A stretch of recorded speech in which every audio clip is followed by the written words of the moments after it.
Okay, really serious question for you. Would it be Groundhog Day without a groundhog? Well, the animal activist group PETA is calling for a change on February the 2nd because they want to replace Punxsutawney Phil and even Wiarton Willie with a color-coded cake instead. So, for example, blue for 6 more weeks of winter and maybe pink for an early spring. Okay, the idea, it's 2025. Is it time to retire the groundhogs? He's always wrong. He's always wrong. He should be fired, not retired.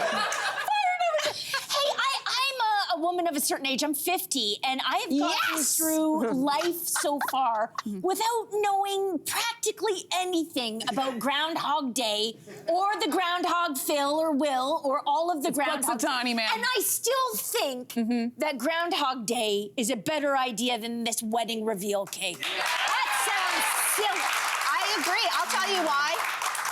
Because I'm not even looking at it from the animal side of things, and I'm probably sure that they're taking care. I'd like to think that they're taking very good care of the animals. So let's give them that. But shout out to Wiarton, Ontario, and I'll tell you why. I know about Wiarton because of their groundhog. And Wiarton is a small town, only 2,000 people, and this Wiarton event, the Groundhog Day event, it has spun out into the very reason why this economy is thriving. They've got thousands of people that come, because it's not just one day for them. They have the Wiarton Willie Festival, did you know? You can go up there, thousands of people. Can you pause for 1 second? You know? Can we do a quick shout out for Manitoba Merv, Winnipeg Win, and there's also Balzac Billy, to name a few. That's from Balzac, Alberta. Sorry, you didn't know about that? It sounds suggestive, but it's not. You know what?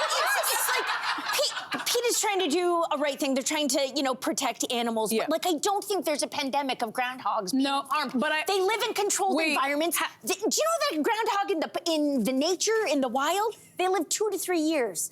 Some of these groundhogs that get to do the Groundhog Day, 22 years. Wow. I mean, it's a good Wait life. a second. It's a good life. As a former anchor, this was my least favorite story to cover.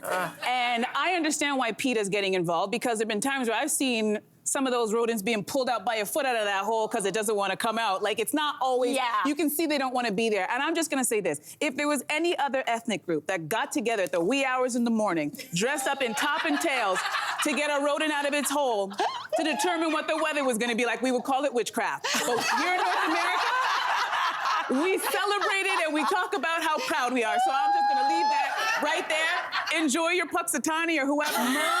Enjoy it. But I had to say that. Sorry. You would be correct. I'm just saying. Oh my. We're gonna leave. I don't even know what else to say after that. Incredible. I don't know what to say, so I'm gonna throw to break, Kate, because that's all we got, folks. Hey, you, come a bit closer. We've got so many more must-see interviews, spicy debates, lifestyle tips, and pop culture moments. So subscribe to our channel by tapping the logo below and don't miss out.